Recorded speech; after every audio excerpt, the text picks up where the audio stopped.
Hello, folks.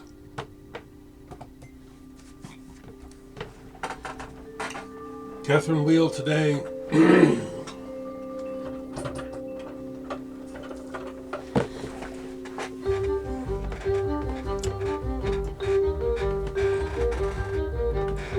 I'm letting this music play. I think that I can let this play without a copyright problem for a little bit.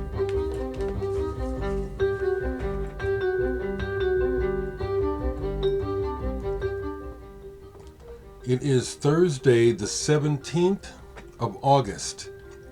Hello, people, and cheers.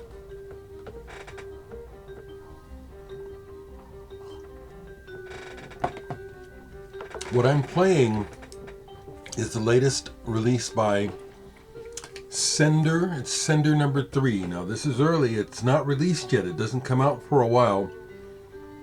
But they just sent me a copy for review, and I'm giving it my first listen. And I want to share with you my first impression, which is very good. They describe the music as a hybrid of folk, jazz, and rock elements.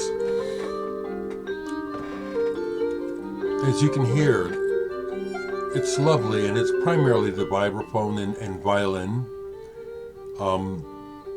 Very folk inflected to my ears, and beautiful. And the other thing I'd like to say about this music, I'm going to go ahead and stop it now, is, to me, it's healthy. That's a term I've used before. It's a term that I first came across regarding music associated with the band Hatfield and the North. One of those quote-unquote Canterbury bands from England. Music that's good for you, and just in the hearing of it, it's just real obvious to me, the feeling and the general ambience of the music is positive, life-affirming, and healthy. So, seeing as how they sent this to me so long before its release date, I have it here I have a CD to play pile, or not really that, but I have CDs here on my desk. And so I'll leave it sitting there so I don't forget to return to it.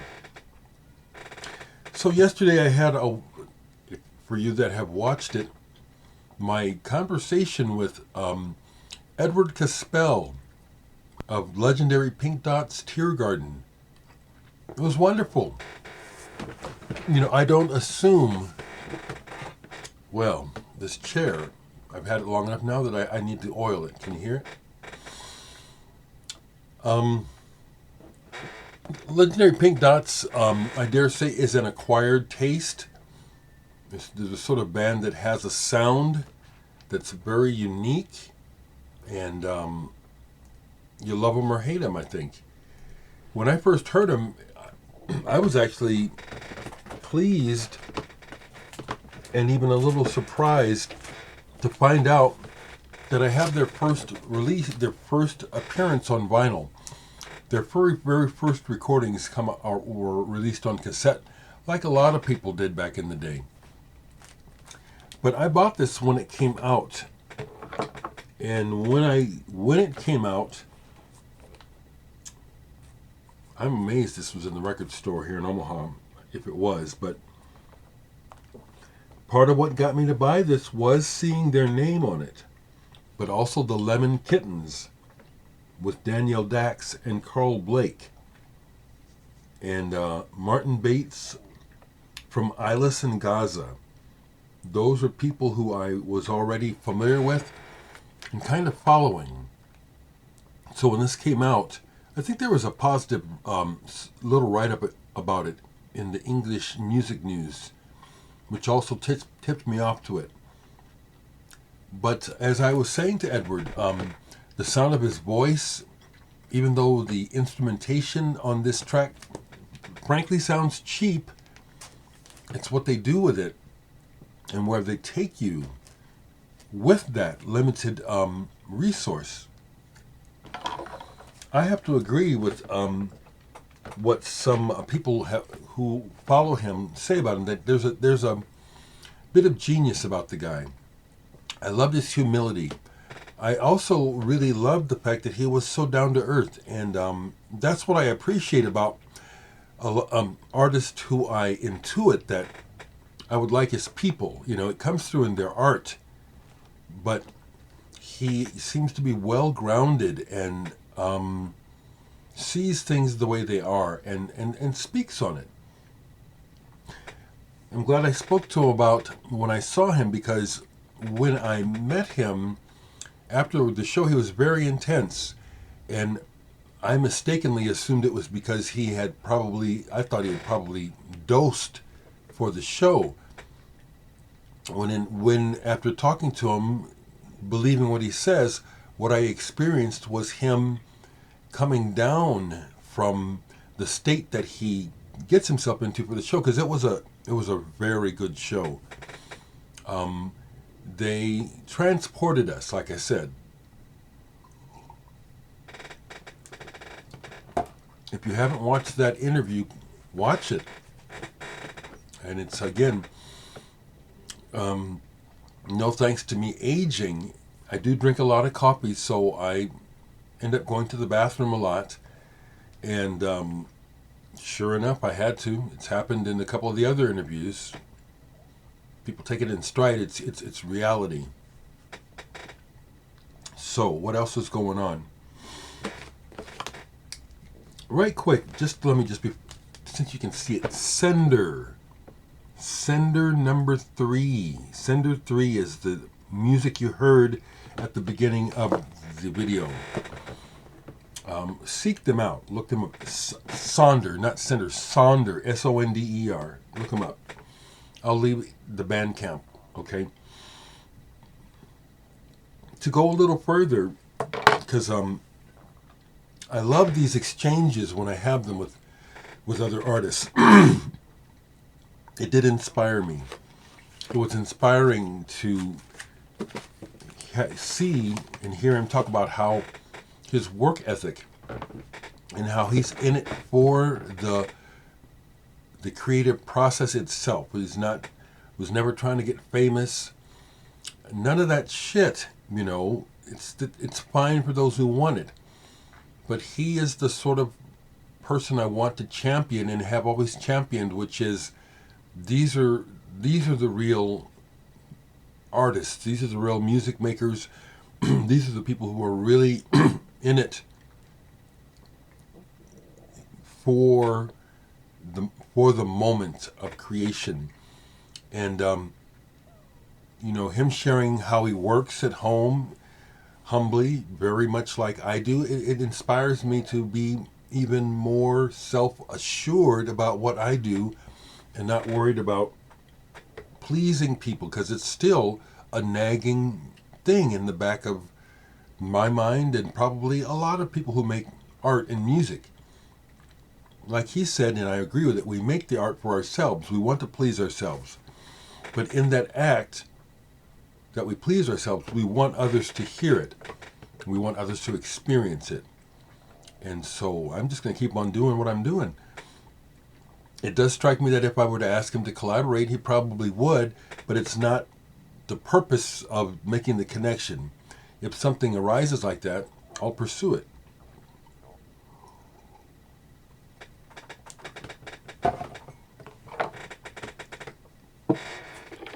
So, just to keep the music going,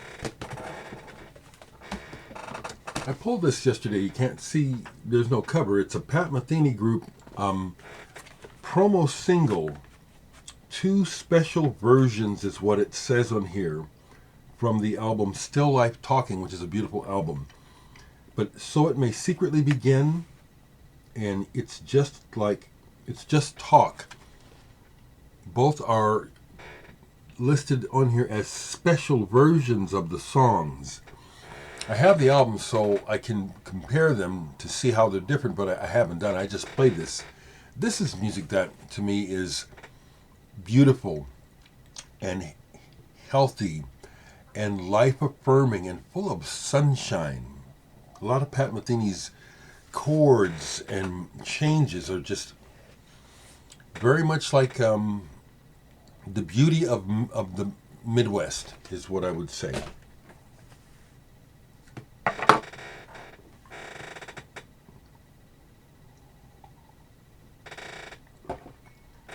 I'm keeping it close. I've always been watching the Homer's used records updates, but I'm watching them even more so now because I've missed several things that I would really like to get.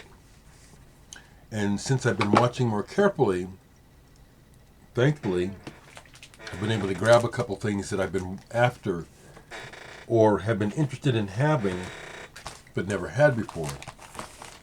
Now, one of the used records that's someone has sold their DJ. I'm certain of it. Someone had a DJ box that they sold because Mark Manor over time has been slowly putting out all of the Laurel Halo. I wish he just put them out all out. I'd buy them. Every time they come out, I buy them. So I have 4 or 5 titles by this woman now, and this is the latest thing that he put out by her. Quarantine. This is a full album. Interesting artwork, huh? She sings a lot on this one, which is not a feature. It's her art. It's her music and sound work in electronics that really appeals to me.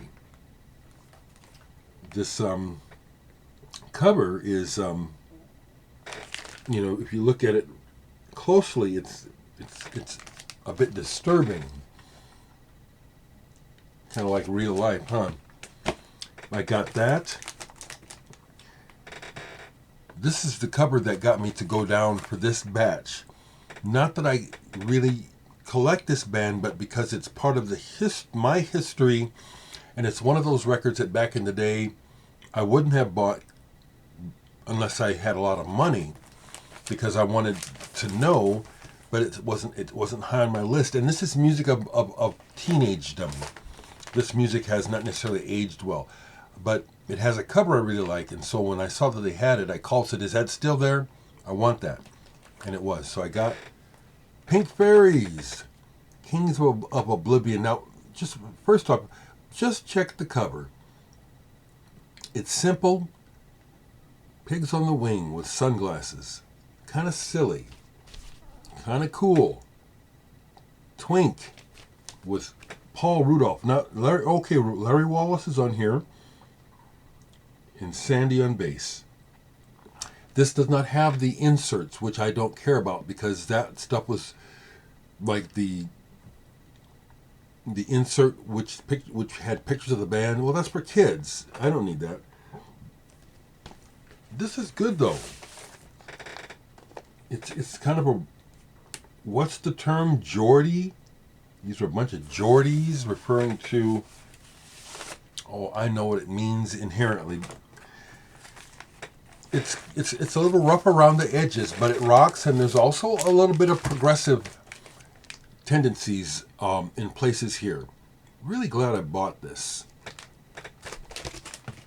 And the other one that was down there that I didn't see it in the update, so it was a pleasant surprise, and it's a record I've actually been looking for, and it was cheap. Guitarist Gordon Giltrap. Let me take this out. This is a wonderful cover. Perilous Journey. Years ago, when his album Visionary came out, I was able to get that right away. I picked up on the way it was written about in the press, and so I knew it was something I wanted to hear. This is somewhere in the territory of people like Mike Oldfield, Paul Brett. It's instrumental. He's a good guitarist, but he doesn't focus on his guitar playing like, say, an Al Di Meola. It's part of the larger picture, and there will be moments where you'll hear his playing featured. He's very good, very, very deft on the fingers. This is proggy and folky. Really glad I got it. Really, really happy.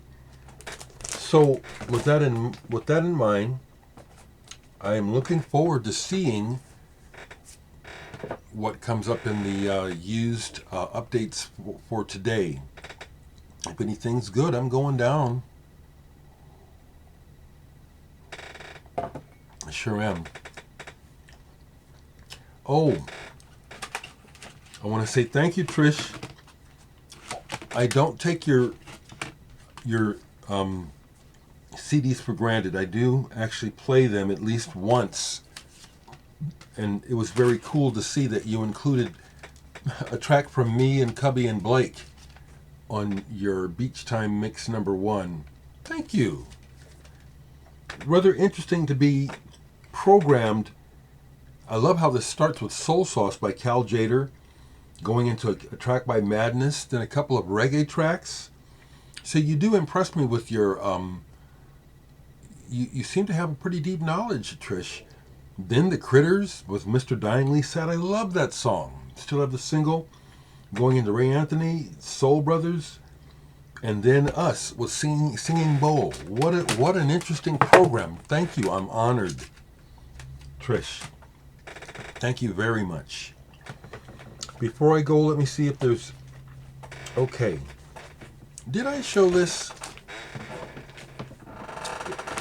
This is another one that I recently bought at Grapefruit. Corridor of Faces by Lazy Smoke. Obviously, this is a reissue. This is one of those high buck albums from the late 60s, early 70s. It's listed, okay, this was recorded in 1968.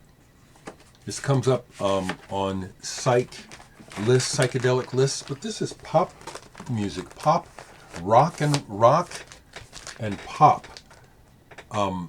Really good harmonies. The lo-fi cover does not inform you of the high quality of the writing and playing on this. Bands like this are enigmas to me, where people make 1 or 2 records of really good quality and that's it. You never hear anything else. Was it a whim of their youth that they did this? Did something happen? Did they all get married and stop playing music? I don't know.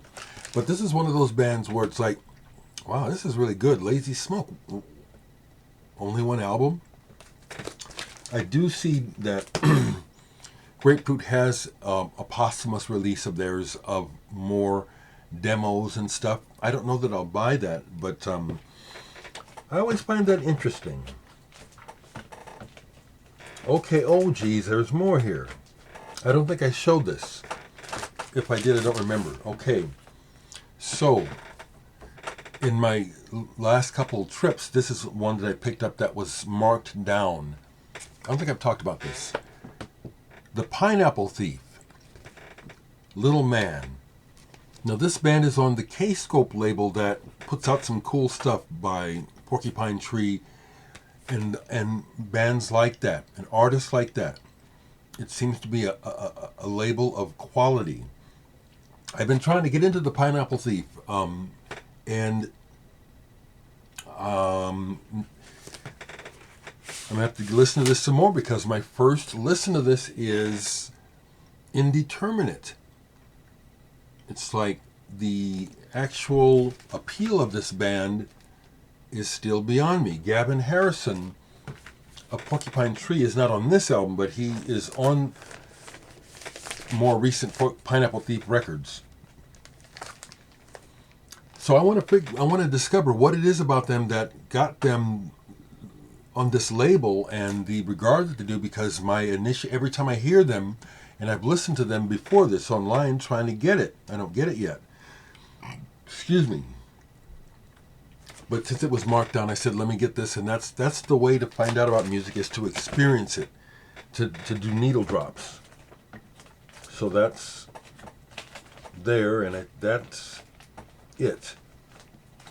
I will mention this Bowie again. I'm glad I got this. I played some more of this. I love the packaging, but this is a real testimony to the wildness and the. It was really uncharted territory with a lot of this music back then. Not like it is now. Everything's been done. So there's parts of here, like there's a jam on here. What side is it? The side that has width of a circle and let's spend the night together. They get into some extended jamming where it really falls apart. It's like, okay, you guys are wanking. You know, it's like there's you're not telling us anything here. You're on stage and you're just getting through it. This is the last show of the tour. And it sounds like Mick Ronson in part is like, well, yeah, let's just hurry up and get off stage. It sounds like that, okay? And then the tracks with Jeff Beck, I can see why Jeff Beck said don't release that stuff because it's sloppy. You know, and you know, Jeff Beck is always interesting, but you hear where some things are that he goes for. It's like, that didn't quite go. But I'm glad I got this. It's very cool. Okay, so I am going to work on this new CD of music of mine.